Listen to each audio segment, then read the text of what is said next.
कोई ज्ञानी नहीं हूं, पर ज्ञान का प्रेमी जरूर हूं।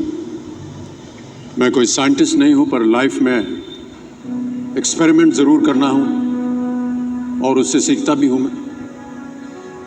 मेरे विचार एप्रीहेंशन से नहीं, ऑब्जर्वेशन से बनते हैं। शिक्षा का महत्व मैंने बचपन से ही देखा है।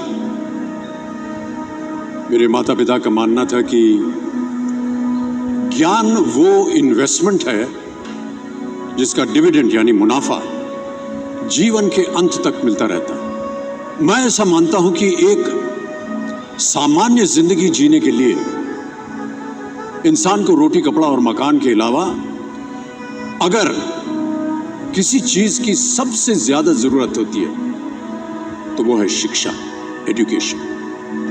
आपके पास यदि धन है तो आप उसे गोल्ड में कन्वर्ट कर सकते हैं। धन हो या सोना, दोनों के कम होने का या खो जाने का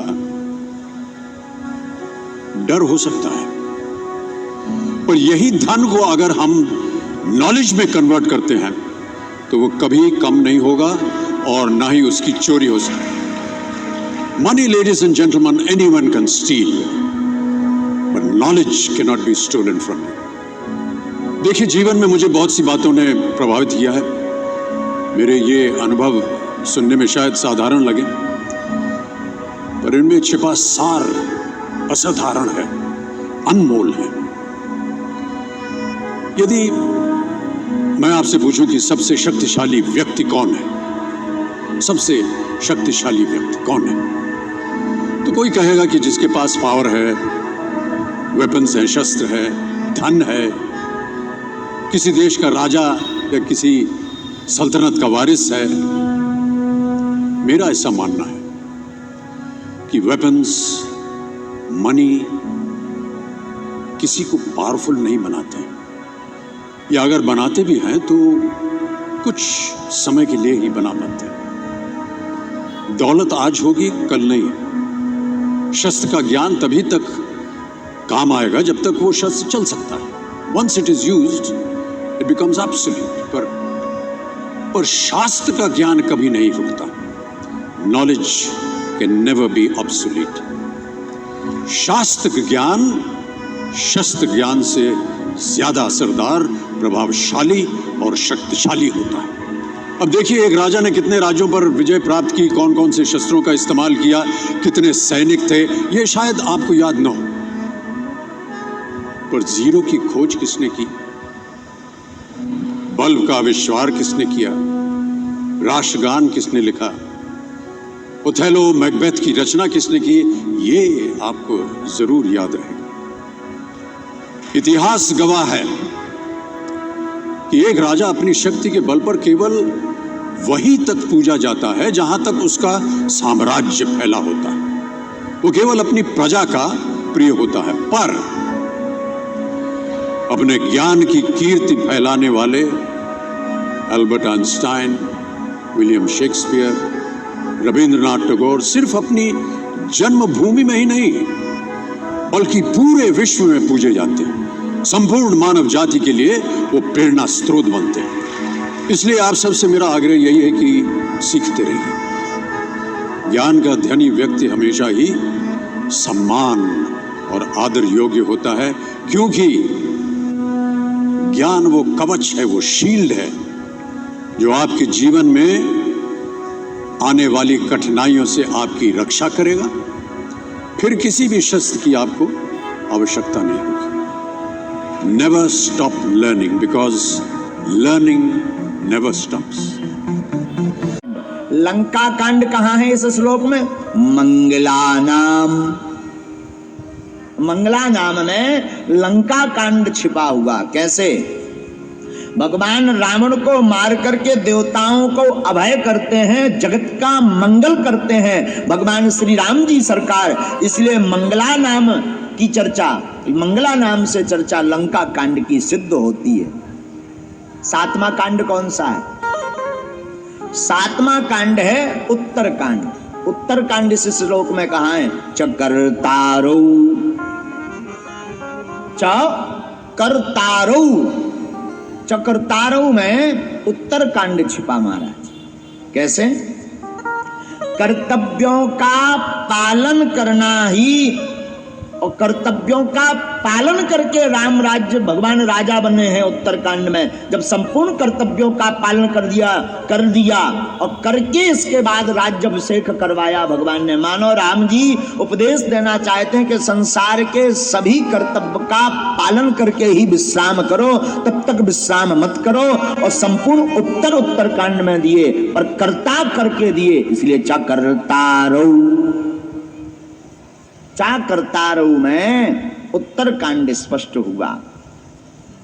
इस श्लोक में ही गोस्वामी जी ने 7 कांड समाहित किए, अथवा इसके साथ साथ ये जो श्लोक पहला वाला है, वर्णानाम अर्थ संघानाम रसानाम छंदसामपि मंगलानाम चक्रतारौ वंदे वाणी विनायकौ। इस श्लोक में जो आप ये श्लोक गा रहे हैं, ये अनुष्टुप छंद है महाराज। संस्कृत में यह श्लोक अनुष्टुप छंद में है। और वाल्मीकि जी ने जब वाल्मीकि जी ने रामायण की रचना की, तो वाल्मीकि रामायण में भी अनुष्टुप छंद का प्रथम प्रयोग किया, और गोस्वामी जी ने भी अनुष्टुप छंद का प्रयोग किया। इससे सिद्ध हो गया कि आदि कवि वाल्मीकि जी की जो रामायण है वही श्री रामचरितमानस है। दूसरी बात, वाल्मीकि जी ही तुलसी बनकर के आए, ये अपनी प्रतिष्ठा पुनः स्थापित कर रहे हैं वाल्मीकि जी। भविष्य पुराण में आया है वाल्मीकि तुलसीदासः, वाल्मीकि तुलसीदासः। भविष्य पुराण में आया वाल्मीकि जी ही तुलसीदास बनकर के प्रकट हुए। वाल्मीकि तुलसीदासा कलौ देवी भविष्यति, रामचंद्र कथा में ताम भाषावध्याम करिष्यति। श्री वाल्मीकि जी ही कलयुग में तुलसी बनकर के प्रकट हुए। इसका स्पष्टीकरण किया, कलिकुटिल जीव निस्तार वाल्मीकि तुलसी भयो। जीवों के कल्याण के लिए श्री वाल्मीकि जी ही तुलसी बनकर के आए। एक बात और यहां उठती, गोस्वामी जो विद्वान पुरुष होंगे वो इस बात को समझ रहे होंगे, गोस्वामी जी ने अनुष्टुप छंद ही प्रथम में क्यों लिखा? इस मंगलाचरण के श्लोक में क्यों लिखा? इसलिए लिखा कि अनुष्टुप छंद के चारों चरण सम होते हैं। चारों चरण क्या होते हैं? सम होते हैं। और हमारे राम जी भी सम हैं, राम जी भी हमारे सम हैं। सम राम जी की महिमा को स्थापित करने के लिए वाल्मीकि जी ने अनुष्टुप छंद में श्लोक लिखा। इसके लिए गोस्वामी जी ने स्पष्ट आगे किया, यद्यपि सम नहीं राम नरोसु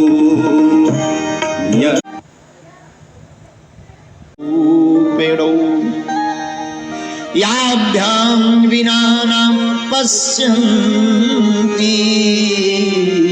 सिद्धा स्वान्तस्तमीश्वरम्। दूसरे श्लोक में, पहले श्लोक में मां सरस्वती की वंदना करते, गणेश की वंदना करते, दूसरे मंगलाचरण में भवानी शंकर की वंदना करते, भवानी के साथ भोले बाबा की। एक को श्रद्धा की उपमा देते, एक को विश्वास की उपमा देते। मां पार्वती भवानी श्रद्धा के रूप में है और भोले बाबा विश्वास के रूप में है। काय के रूप में भैया? विश्वास। देखो भैया, श्रद्धा हो विश्वास ना हो तो सब गड़बड़। हाँ जी या ना जी? और विश्वास हो और श्रद्धा ना हो सो सब गड़बड़। मोटरसाइकिल में आगे का पहिया ना हो पीछे का हो तो क्या चलेगी? ना चलेगी। अच्छा, पीछे का हो पर आगे का ना हो तो क्या चलेगी? दोनों पहिया चाहिए, दोनों में हवा बराबर चाहिए, तभी एवरेज बढ़िया आएगा। और तभी वो हुर्र हुर्र चलेगी।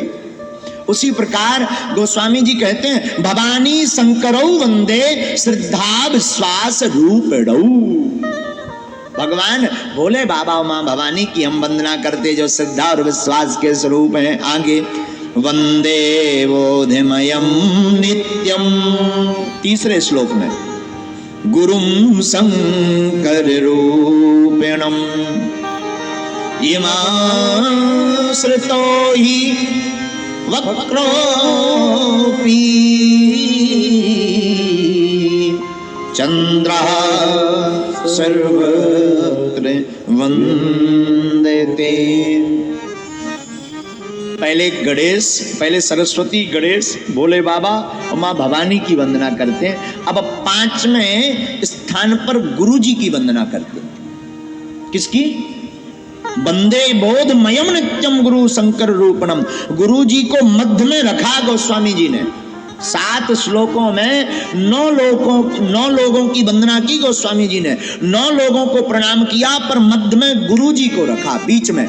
जो श्रेष्ठ होता उसे याद बीच में रखना चाहिए, जो श्रेष्ठ हो उसे बीच में रखना चाहिए। तो गोस्वामी जी मध्य में अपने गुरु जी को रखे। क्यों भैया? गुरुर् ब्रह्मा गुरुर्विष्णु गुरुर्देवो महेश्वरा। गुरु ब्रह्मा है, गुरु विष्णु है और गुरु भूत भावन महेश्वर है, तीनों हैं। इसलिए मध्य में गुरुदेव को रखा। भाई ब्रह्मा जी की स्तुति करो तो ब्रह्मा जी का पता कब खुश होंगे, कब दाढ़ी हिलाएंगे। भोले बाबा की स्तुति करो, पता नहीं कब समाधि में बैठ जाए कोई ठिकाना नहीं। और होंगे भी तो केवल भोले बाबा भर की कृपा होगी। ब्रह्मा जी की सेवा करें तो केवल ब्रह्मा जी भर कृपा करेंगे। विष्णु जी की सेवा करेंगे तो केवल विष्णु जी कृपा करेंगे। पर गुरु जी की सेवा करेंगे तो तीनों देव कृपा कर देवेंगे। इसीलिए गुरु जी को मध्य में रखा। लेकिन आजकल ना तो वो गुरु मिल रहे ना वो चेला मिल रहे। कन फुक्का गुरु हजार हैं, नहीं जिनको कछु ज्ञान। ओ आपन तो नर के चले संग ले जजमान। ऐसे गुरु जी ज्यादा है। और चेला भी खतरनाक मिलते। बोले कथा में हमार नाम हो जाए कि हम धर्मात्मा है, चाहे कथा जैसी हो कोई मतलब नहीं। सीताराम। तो गुरु भी खतरनाक और चेला और पहले खतरनाक। ऐसे ही एक नालायक चेला हो तो एक गुरु जी को बड़ा विद्वान भाव, भारी विद्वान, विद्वत्ता में बहुत प्रखर हो गया। उसका महाराज नाम बड़ा रोशन हुआ। नाम रोशन हुआ लो, यहां वहां सब जगह धूम मचा दी उसने। बड़े बड़े शास्त्रियों को हरा दिया। बनारस गया तो बनारस के विद्वानों को हरा दिया। चारों दिशाओं में उसने विद्वत्ता का डंका बजाया। अब देखना आजकल के चेला कितने खतरनाक हो। अब आओ गुरु जी से मिलने के लिए, प्रणाम करने के लिए आया। डंका बज रहे, ढोल नगाड़े बज रहे। किसी ने बताया तुम्हारा चेला है, चारों दिशाओं में विद्वत्ता का डंका बजा कर आ रहा। कितनी बड़ी बात है। गुरु जी बोले हाँ गर्व की बात है, ये तो अच्छी बात है। चेला आओ, चेला ने प्रणाम करो। गुरु जी बोले आज तूने हमारा हृदय गदगद कर दिया। वाह, हम सौभाग्यशाली हैं कि तेरे जैसा चेला हमारा है। 10 दिशाओं में तूने विजय प्राप्त कर ली। बेटा अब तो कोई बचा नहीं शास्त्रार्थ में जीतने के लिए। चेला हाथ जोड़ के बोलो वैसे तो हम सब हराया है, निपटाया है, एक जने ले गए। गुरु जी चौंके, अब कौन सा ऐसा विद्वान बचा? बोले आप ही भर बचे, बाकी सब हम हरा चुके। गुरु जी बोले बताओ भाई, हमाओ चेला हम ही हरा रहा। लल्ले गुरु जी हाथ जोड़ के बोले ऐसे 2-4 चेला और मिल जाए तो हमाओ तो जल्दी स्वाहा हो जाए। तो भैया ज्यादातर ऐसे चेला बहुत प्रकट मिले। चेला कम बने, गुरु पहले बने। हाँ, ऐसे चेला ज्यादा मिलते। दीक्षा लें टाइम नहीं होगी और बोले हम गुरु जी हो गए। भैया एक बात गांठ बांध लो, बढ़िया चेला बनना है, बढ़िया गुरुजी बनना है तो बढ़िया चेला बनो, बढ़िया ड्राइवर बनना है तो बढ़िया क्लीनर बनो। हाँ, बढ़िया पिता बनना है तो सबसे अच्छा पुत्र बनो, बढ़िया गुरु बनना है तो सबसे अच्छा चेला बनो। लेकिन गोस्वामी जी गुरु की बड़ी महिमा लिखते